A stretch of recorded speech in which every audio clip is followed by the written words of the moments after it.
Okay, we are back in session here for the open portion of our meeting at 7 o'clock. We are going to begin with the singing of our national anthem, so I will ask that you rise if you're able.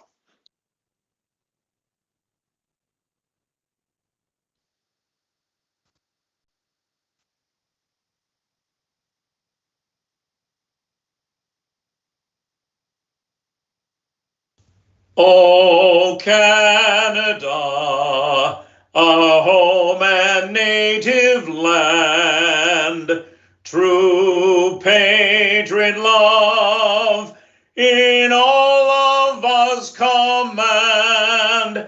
With glowing hearts we see thee rise, the true north strong and free. From far and wide, O Canada, we stand on guard for thee. God keep our land glorious and free. O Canada, we stand on guard for thee. O Canada, we stand on guard for thee.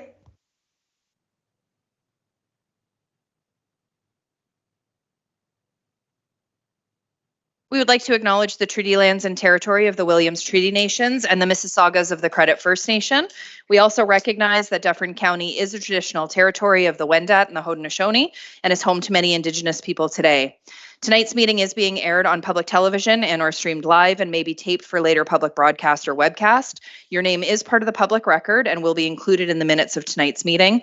Any member joining via telephone is reminded to press *6 to mute and unmute. Please remain muted until the chair requests comments or questions from the public. We did come out of closed session and we do have a rise in report. The recommendation is that the minutes of August 12th, 2024 closed council meeting be approved and that the confidential report CMS 2024-17 Visitor Services Agreement Review regarding a position, plan, procedure, criteria, or instruction be applied to any negotiations carried on or to be carried on by or on behalf of the municipality or local board be received and that staff proceed as directed. Can I have a motion, please? Councillor Andrews and Deputy Mayor, all in favor? And that is carried unanimously. We do also have some previous council meeting minutes. There's a recommendation is that the minutes of the August 12th, 2024 council meeting be approved. Can I have a motion, please? Councillor McIntosh and Councillor Stevens, any questions or comments on the minutes? All in favor? And that is carried unanimously. We will now move into question period. Any member of the public connecting via telephone is reminded to press *6 to mute and unmute, and that there is a maximum of 3 minutes to ask the question. Is there anybody on the line for question period? No. Was there somebody within the gallery who would like to ask a question? Just please approach and turn on your mic. State your name and address for the record, please.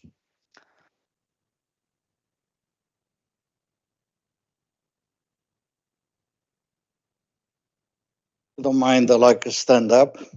But anyway, good evening, Your Worship, Deputy Mayor, member of the council, and staff members, and all those that they view in our home. Anyway, my question tonight. Can you just state your name and address for the record, please? Yeah, the name is Nick Garisto, L9W5V1. Thank you. Go ahead and ask your question. Okay, the question is tonight, it's for you, Madam Mayor and the Deputy Mayor. What happened with the fire department? It's my understanding at the county that you guys were discussing to have the fire department taken over by the county. So anything happened there? There is a report that's scheduled to come to County Council actually this Thursday. The consultant's report just came back. It's going to be on the upcoming agenda this Thursday at the county. So the findings from the consultant and next steps will be preliminarily discussed at that meeting, and I anticipate that there will be further discussion required beyond that. That's great. I'm very glad to hear that because, like I said, I haven't been around for the past month. Yeah. Because I was away on holidays back in the old country. Yeah, so you haven't missed anything. It's this Thursday at the county. Yeah, that's right. But I'm glad that this Thursday it'll be discussed. Yeah. And the meeting will be held at the At the Edelbrock Center. Yep. Yeah, okay. At the Edelbrock Center. It'll be open to the public Thank this you. Thursday, 7 And p.m. the other question on the same, a little bit different topic. We have 4 libraries within the county. One in Shelburne, one in Grand Valley, and 2 in town. Now, my point here is, why are we paying those tremendous wages for 3 CAOs, where if the county will take over, you only has to have a one with managers running the other libraries. Very preliminary discussions was done about service delivery at the county, but that wasn't identified as one of the areas that they wanted to pursue at this time. That's not saying it won't be eventually, but at this time, there's no plans to pursue a countywide library system. If so, it's something that you could bring up at the county council. Yeah, yes, but you and the deputy. Absolutely. mayor- We appreciate your feedback, You- but at this point, there's no discussion on that service Yeah, but specifically. you bought a seat there. Yep. I'm sure one of you can raise that issue, and you have the votes too. Yep. No, we appreciate There your is no feedback. question. You probably need a couple of members or 3 of the council to pass a motion in there. Mhm. At least when I was there, that's the way it was. Yep. No, appreciate your comment. So, Thank you, but, Mr. Christo. we have to look each way to save money. Mhm. I tell you, I got dinged with 6% increase in the last budget. Over 2% of the county. Oh, there's your time. I mean, over 4% of the county and 4% here. No, we're all doing the best that we can from a financial perspective. But we pay 50% to the county. So that means I got dinged with 6% and the rest of Orangeville taxpayer. So I want to bring that. Thank you, Mr. Gristo. Have a good night. Was there anybody else in the gallery who wished to ask a question? Yeah, come on up. State your name and address for the record. You're welcome to have a seat. You don't have to stand if you don't want to. Thank you, Your Honor. And it's Ellen Toms, L9W2G9. And the purpose for my being here this evening is to ask, what is the progress with regards to traffic control in the town? Because it looks like we're talking about some sort of cameras and things of that nature, which is something that seems to be after the fact. Why are we not looking at some other methods for traffic calming control? Is there anything else happening in that regard other than cameras and speed bumps and other silly things? Yes, we do have a traffic calming policy. I will turn it over to Mr. Koselleck to speak to that one. Through your worship, we did develop a traffic calming policy. It was created about 2 or 3 years ago, and we've been using that to implement as part of new designs when we're reconstructing a road or as part of new developments to try and slow traffic. There's been some vertical pieces. We have signs going out. We've done a few changes. And if there's a particular area you're concerned about, maybe you can let us know and we can take a look at it. Yeah, I think the problem is throughout. I mean, some other municipalities are putting in flex posts and things of that nature to try and slow the traffic down. I think there's some areas where if we're really seriously interested in protecting the public, pedestrians and so on, I have a petition that was signed some time ago here to get a traffic light at Feed Street and First, and that's becoming an ongoing problem, and nothing seems to be happening in that regard. I see students trying to get across First Avenue all the time, and the traffic racing up and down that street is absolutely horrendous. So there needs to be some sort of, tampering of the control. And I don't think cameras on their own is going to do it. We haven't been successful reducing the speed limit. We need other approaches to it. I'm quite willing to talk with anybody about that subject because I've only got so much time here. Absolutely. We appreciate that. Okay. Did I see somebody's hand? Oh, Mr. Koselleck, go ahead. Yep. Through your worship, one of the things we're doing right now is a traffic master plan. So we're looking at the needs for currently and for the future.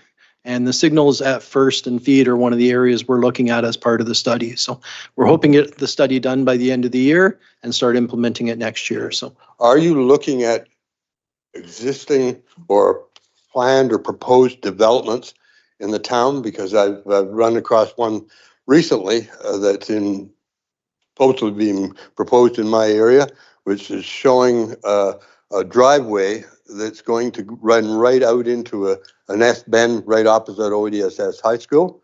And this is a definite concern to me. And I brought this to the planner's attention, discussed it with him as recent as of this morning. And that needs to be looked at. We can't ignore that. Today, I was out there taking photographs with the traffic congestion that was there, and it's absolutely terrible. No, I appreciate that. And if you've already spoken to somebody at the town about that specific location, I'm assuming that Mr. Koselleck will speak with them about that specific implementation.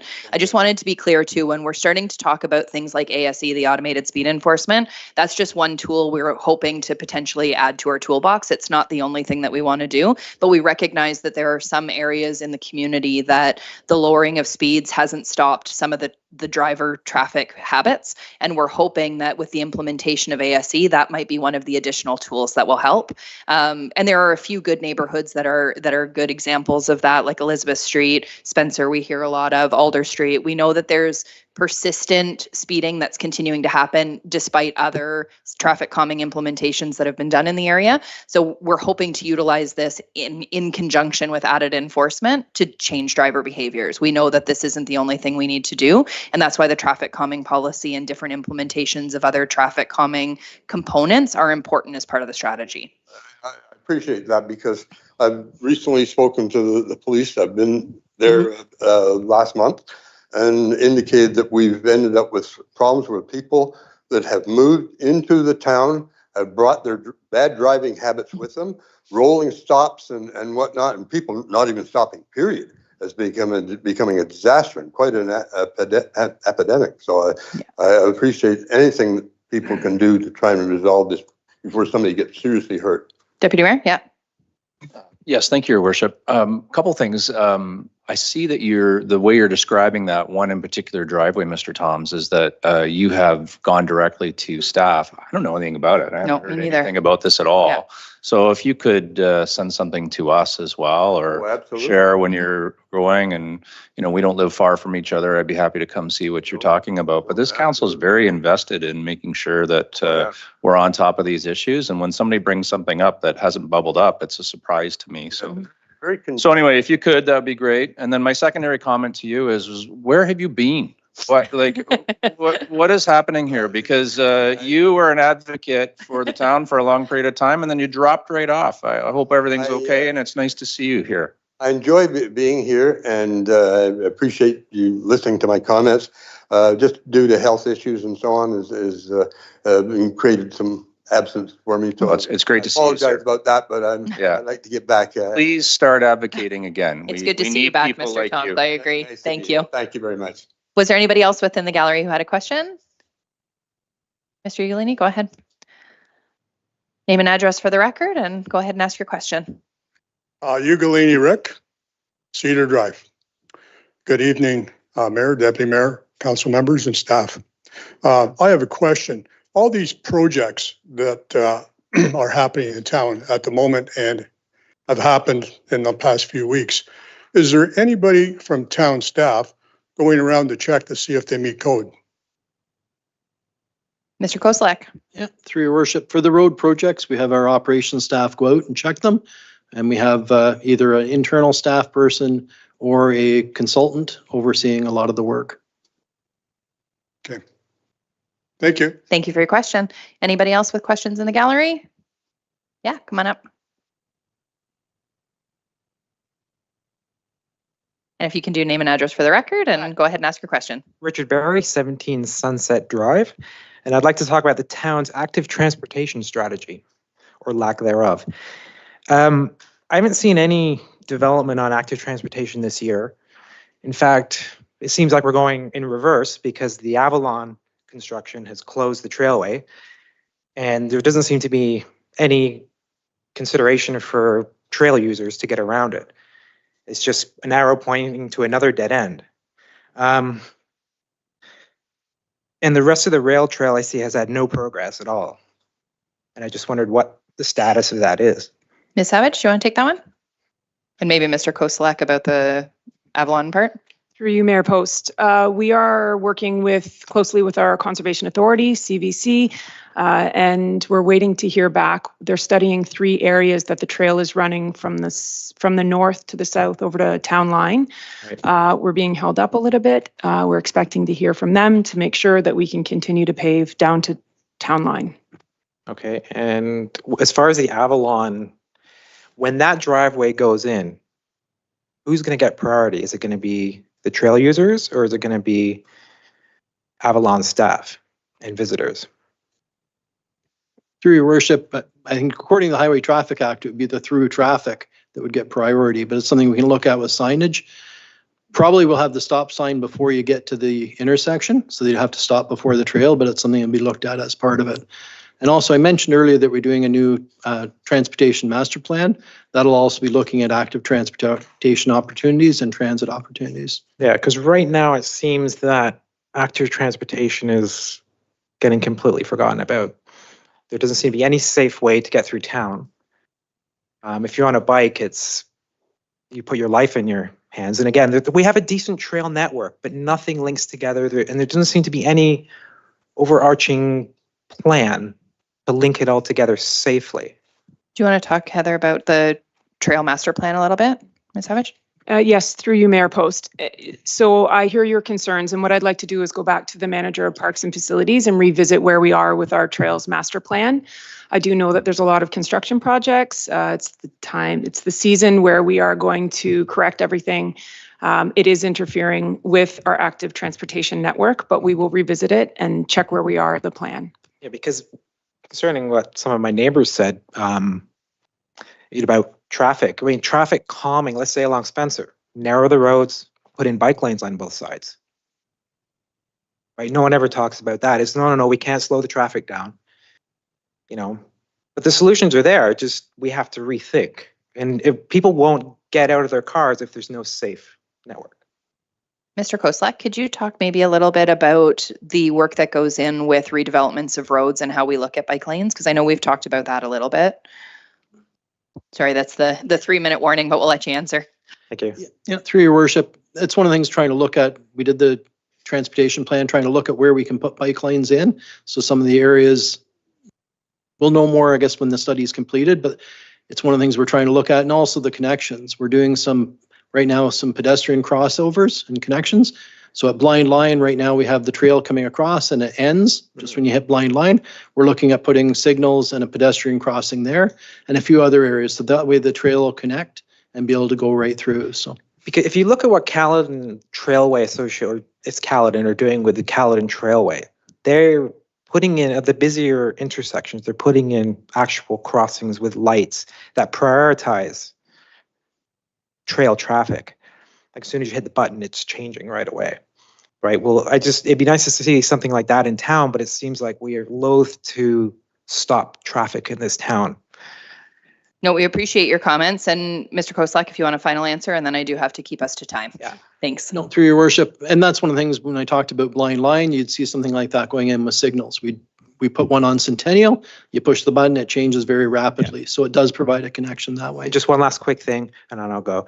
Painting bicycles on the road is not cycling infrastructure. No, agreed. That's paint. It's not safe cycling infrastructure. Yeah, absolutely. Thank you, Mr. Berry. Appreciate it. Any additional questions from members of the gallery? Seeing none, we will move into delegations. We will start with Heather Hayes, Executive Director of the Food Bank. Come on up, Heather. And I will remind you that you have a 5-minute time limit for your presentation, and you will get the bell that goes off at you. So. Okay, so thank you so much for having me today. My name is Heather Hayes. I'm the Executive Director of the Orangeville Food Bank. This is my 9th year, coming up to my 10th year, and a privilege to serve the community in this capacity. If we could, I'm doing PowerPoint for the first time in 9 years, so let's pray for me. If we want to switch to the next slide, please and thank you.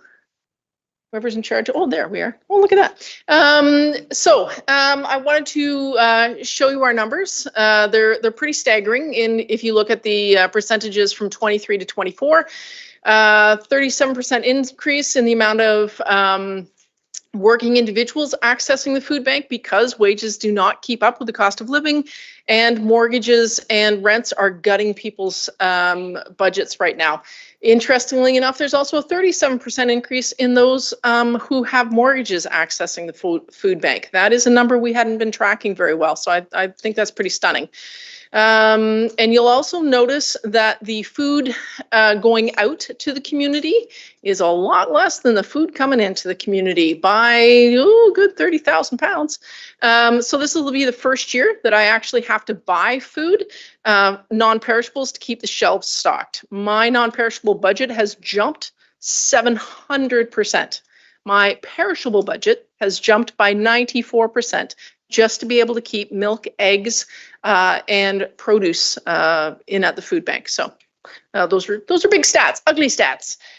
Could you switch it to the next one? Whoever's magically in charge of this, I'm just asking.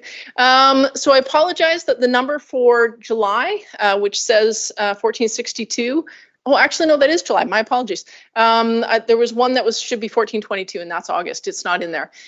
So if you watch the Magic Lines, stunning increases. If I were to reflect on when I started in October of 2015, we saw 380 individuals a month. We're at 1462 now. That's a 285% increase, which is staggering.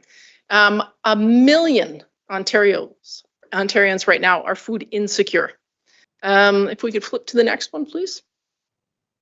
Some of the bigger stats, you can see 753 increase in non-perishable purchases, 50% increase in the number of employed people accessing the food bank from 2023 to 2024.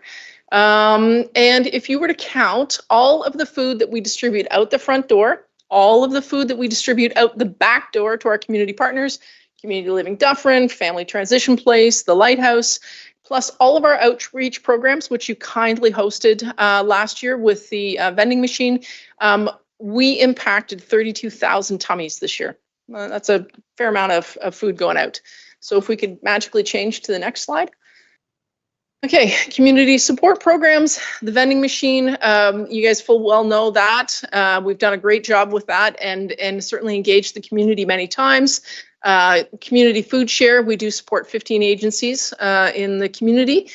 We do all the food reclamation that we can within our community right now, and we're lucky that the community has supported us with 2,741 pounds of food through those programs. And I do appreciate that Zucchini Awareness Month in June had an impact. So thank you so much for that. Remember, you are the problem. If we could switch to the next slide. Big news for us. As of January 1st, we took on the Grand Valley Food Bank. We partnered with them, and they are now part of us under the Dufferin Food Share. We are thrilled to be able to work with this amazing group of volunteers and try and provide a little bit more in resources and support for that community. And we are looking for space for them as well. We also look for space for ourselves. We have run out of space. We ran out of space last year. We purchased 2 storage units as well as sea cans on our property. It isn't enough. We do not have policy to support food insecurity in our community, and that is at a provincial and federal level. And because of that, as much as I talked about putting ourselves out of business 9 years ago, I'm not going anywhere soon. Because we actually are legislating poverty in this community, and in fact across Ontario, across Canada actually, we aren't making the changes that are necessary to feed the people. So if we could switch it to the next one. I'm just delightful, aren't I? The other thing that we've done is we have supported, if I've only got 10 seconds left, good golly, Miss Molly, Brave Canoe. So they have joined us this year, which is fantastic. We are supporting them, and they're using our space whenever need be as a new not-for-profit in our community. We could throw on to the next one. How'd I do? Can I maybe get council to give support to continuing the presentation up to 5 more minutes? Councillor Andrews, seconded by Councillor Prendergast. All in favor? Carried. That gave you 5 extra minutes. Whoever thought I was getting through 5 minutes? Who thought? Anyways, the neighborhood community market, if you haven't heard about this, this is amazing. It's in 3 communities. We just started in Orangeville at the Westminster Church. It's at Jack Downey Park in Shelburne, and it's at the library in Grand Valley. And this is a market that we hope everybody uses. If you can afford to pay retail for the produce, and it is beautiful stuff, please feel free, because you're paying it forward and supporting those who can't afford it. If money is a bit of an issue, you can choose to take a 30% reduction in the cost of the food or a 50% reduction in the cost of the food, because we know that fresh fruits and vegetables make all the difference in people's diets. And it's one of 94% of the people who access the food bank take fresh produce. It's huge. We could pop off to the next one. Lovely Christopher, one of our best volunteers. That is a heart-shaped potato, by the way. That is awesome. So we have 209 volunteers in our that serve the Orangeville Food Bank, and last year they donated 23,000 hours, and that is the equivalent of 13 full-time staff. I've said it before, I could be hit by a bus tomorrow and the food bank will be just fine, because all of those volunteers will make sure that it continues to be just fine. So if we could pop off to the next one. So I love this quote. When I am asked, what in your view is the worst human rights problem in the world today? I reply, absolute poverty.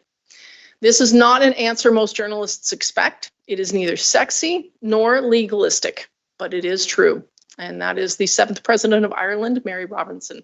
What do we need? We need to advocate on many things. You guys have done a great job. I know you've gone to AMO many times. I know that you continue to advocate. We're having a meeting next week.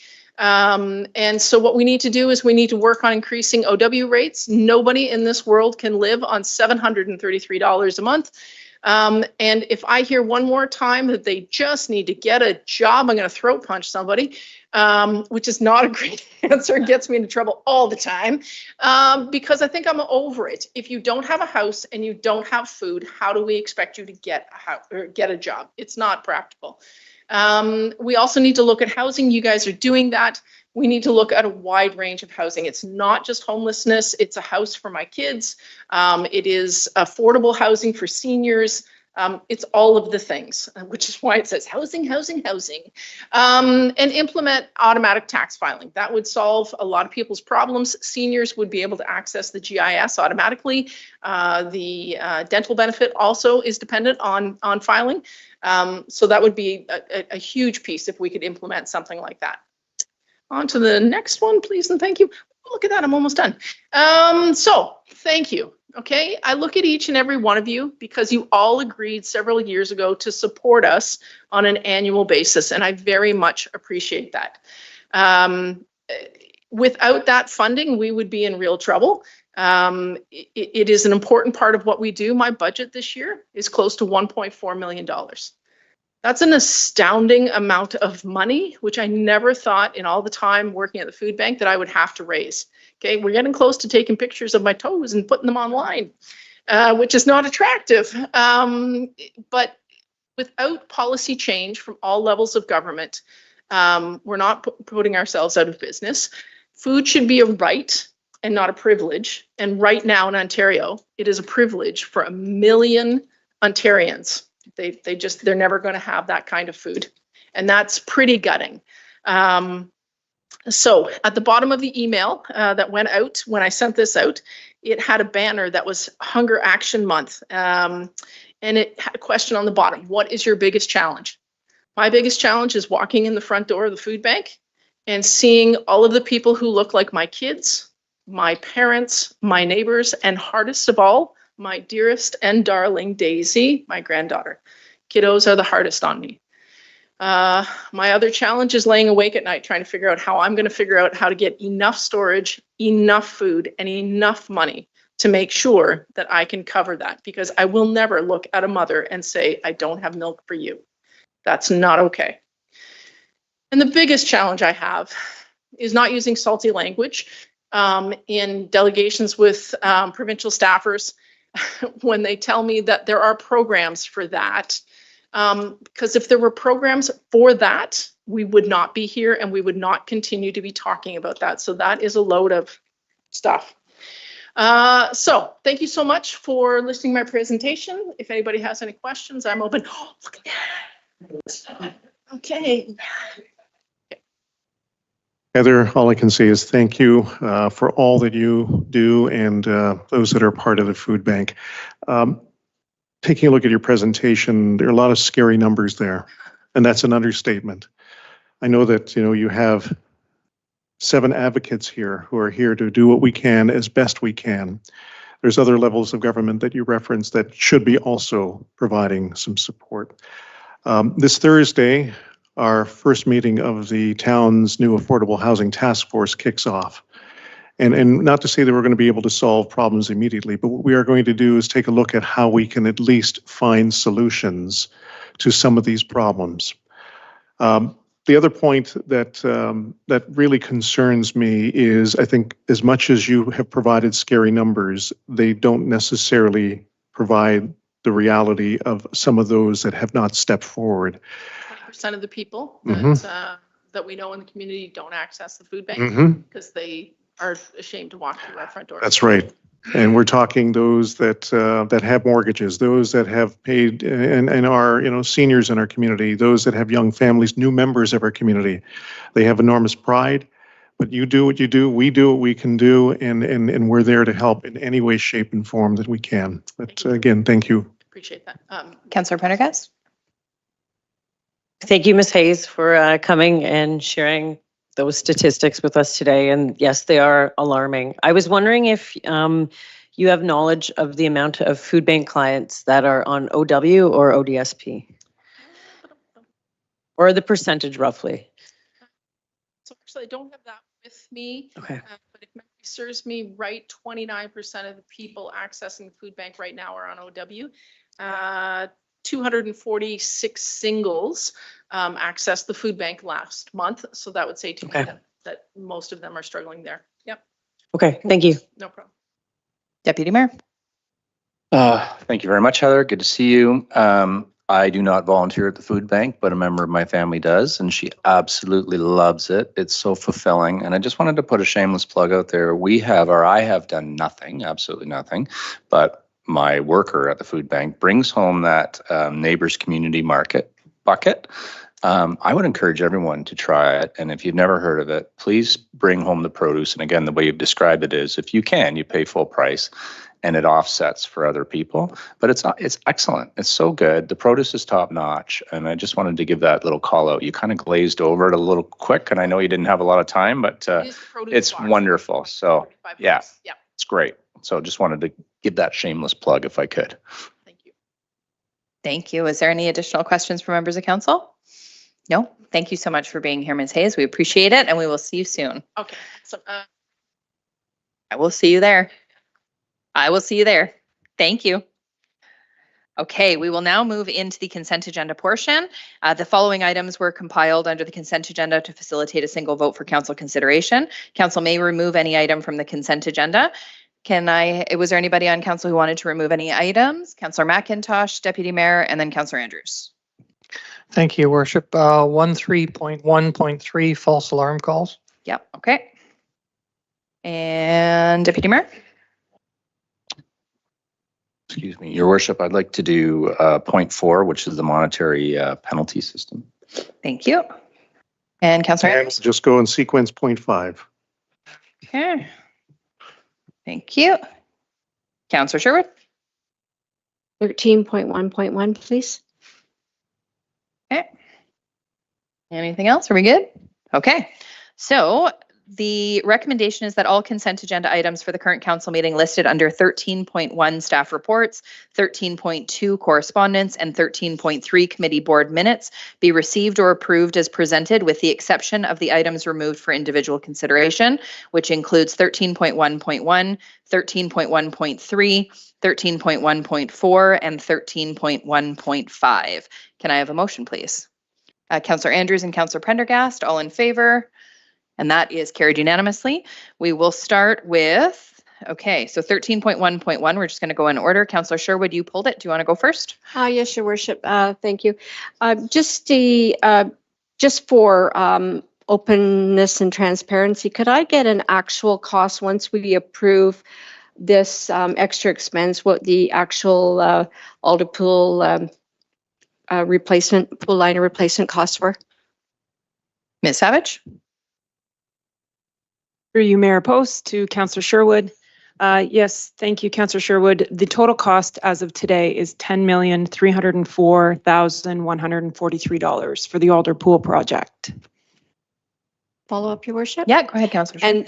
But there is a possibility that we can recuperate some of those costs, correct? Correct. Through you, Mayor Post, to Councillor Sherwood, subject to any cost recovery that we may receive back through litigation or an insurance claim, which we are continuing to pursue.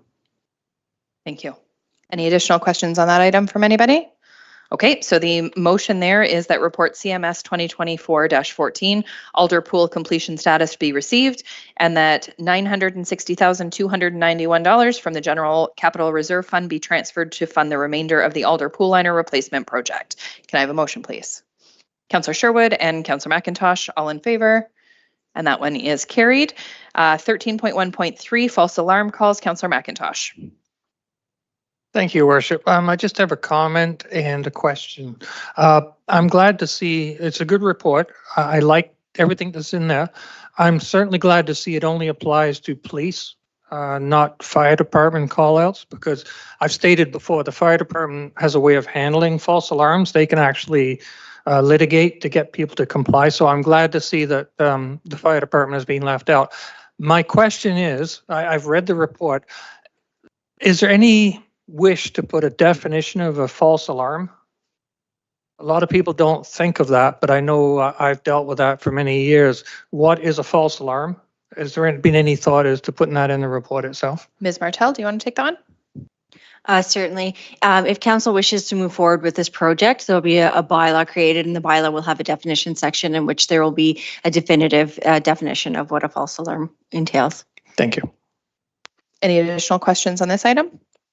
Okay, so the motion is that report CPS 2024-34 false alarm calls update be received, and that council direct staff to develop a false alarm bylaw and program on a permanent basis. Can I have a motion, please? Councillor Stevens and Councillor McIntosh. Any last comments? All in favor? And that's carried unanimously. Item 13.1.4, the Administrative Monetary Penalty System. Deputy Mayor Taylor. Thank you very much, Your Worship. I'm just very curious. Read the report, great report. Can we talk about the process and the individual and how that is going to work? So specifically, they're going to come into this building, I would assume, meet with someone in private. They're going to have a conversation, defend themselves, and pay back. What is the safety for that person that is going to be administrating? And what is the skill set of that person who will be administrating as well? How do we hire that individual? Ms. Martel? Yes, thank you. So there's a couple of different levels that would go through when somebody's coming in to pay an administrative monetary penalty. If they were going to pay directly, they would go the same way that somebody would pay a parking ticket. A lot of times the screening officer, which is the first step in resolving a conflict with a ticket that's been issued, can be done over the phone or through Teams. We would never have two people alone in a room together, for sure. So that would be something that we would have to address moving forward. But the screening officer is basically somebody that's going through and saying, well, I have evidence to the contrary that says this. And they would look and say, oh, yes, that's clear. There's a difference there. If it goes beyond that screening officer, then we get into where we have a hearing officer, and the hearing officer would be a contracted person. It's usually somebody in the legal field, either a paralegal or a prosecutor, those kind of positions, and they would be on a contract basis, and they would develop a process or a procedure for how they would deal with it. So I can't speak to that the specifics on that one, but that would be the final step of the hearing officer. So our staff internally would be more for the screening process if there's a clear line of something wrong or whether it has to proceed to the hearing. Deputy Mayor, yeah. So just in trying to envision it, and thank you for that. That brings me almost there. That is in here, and it feels like you'd almost have to have a metal detector or a police officer. Like it feels like that. You can be quite angry when you're having a ticket, right? It could go badly, is what I'm after here. I worry for the process of that person, And then for a prosecutor to be in here part-time, I assume they're retired, what would be the financial payment? Like when I looked at that report, it didn't seem like very much money. I just can't imagine someone being interested with that background for that amount of money. Ms. Martel? Through you, Chair Post, to Deputy Mayor Taylor. So we currently have people coming in every day to pay tickets and dispute fines at our counters. It currently happens now. The only difference is it'll be an administrative monetary penalty instead of a POA parking ticket. So that's a current process. When it comes to prosecutors, doing this kind of work, there's a list of them out there that do it. It's a part-time basis, so they would have to have a scheduled meeting date. There would be a specific schedule and a time that they would attend, not unlike when they would go through mediation or through a court.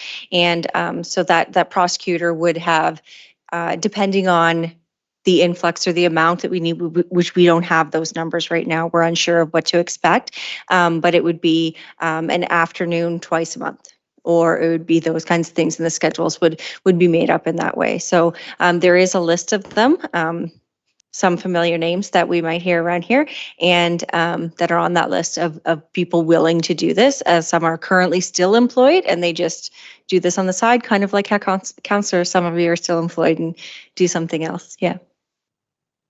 Mm-hmm. Go ahead, Deputy Mayor. Just as a clarity, it's in this building. Like, we're going to do that here. We're not going to have them go over to the courthouse where there's police security or anything like that. Through you, Mayor Post, it's the same as if they're coming here to pay their parking ticket like they do now. The other things, a lot of it is done virtually. If it can't be done virtually, then I'm sure it would be done in person, but majority of it is done virtually. Okay. I maybe just don't understand it. I just think that we're putting ourselves a little bit at risk if we did it in person. I have not seen the process, so perhaps I'm not grasping it, but I'd just like to share, I mean, go on record. I'm worried about that. I don't know that we want that in this building. Thank you. Any other questions or comments on this item? Nope. Okay, so the recommendation is that report CPS 2024-06 Administrative Monetary Penalty System be received, and that council direct staff to proceed with the various steps to create and implement the AMPS. Can I have a motion, please? Councillor Andrews, seconded by Councillor McIntosh. All in favor? And that is carried unanimously. We will move it over to 13.1.5 Fleet Ownership Strategy. Councillor Andrews, do you want to start? Yes, I do. Thank you, Your Worship. And again, I have a comment and a question. For those of us that were in the previous term of council, we saw this come forth in May of 2022. And again, no criticism whatsoever, but we were, in fact, I'll use the term, we were presented with a option that seemed to be more cost effective for us for the long term. At least that's the way it was presented to council, and that's why we voted the way we did. And now this report is telling us that, in fact, what we had decided to do is not as cost effective as kind of controlling it ourselves with our own fleet. And I can understand that because, as was highlighted in this report quite thoroughly, there are those additional costs that, in fact, we were not, in fact, back in 2022 informed of, which are the add-ons to some of the specific fleet vehicles. I do like the idea of the consistency. I didn't even understand that some of the vehicles that you have been presented through this lease agreement won't even be in the standard color that you're looking for. It's just more or less whatever we get is what we get. So on one hand, the criticism is not to you, Mr. Koselleck, and your staff, but it was the way it was presented to us 2 years ago that we thought we were going to be saving ourselves some significant money. So having said that, the question is pertaining to the agreement we have. Are there any penalties to move out of this particular agreement the way it is positioned and highlighted in this report? Mr. Koselleck? Yeah, through your worship, what we're looking at doing is the existing leases, working them through the lease. So if there's 3 years, we'd continue the 3-year lease, and at the end be able to return the car or be able to buy it out. We don't expect any penalties for it. We looked at the agreement. We had Paul, our procurement person, look at it. Fundamentally, there's nothing in there saying thou shalt buy all vehicles through them or lease all vehicles. So I think it's one of those things we can just phase out a little bit. And after council direction, we'll follow up with the company, talk to them in more detail about it.